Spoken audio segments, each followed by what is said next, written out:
Shop House ក្នុងបូរីជីបម៉ុងទួលបង្រតម្លៃត្រឹមតែ$129,000ប៉ុណ្ណោះផ្ទះអាជីវកម្មទីតាំងល្អសម្រាប់រស់នៅនិងបើករកស៊ីបានភ្លាមផ្ទះធំទូលាយរៀបចំបានយ៉ាងល្អដែលអាចឲ្យអ្នកចូលរស់នៅបានភ្លាមផ្ទះបាយរៀបចំបានស្អាតងាយស្រួលសម្រាប់ការចម្អិនអាហារ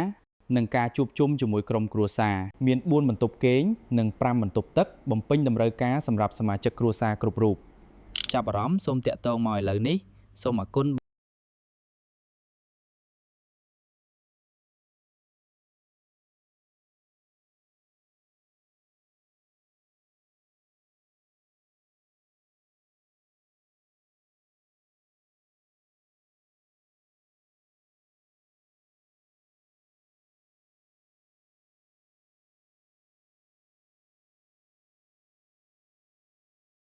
Shop House ក្នុងបូរីជីបម៉ុងទួលបង្រតម្លៃត្រឹមតែ$129,000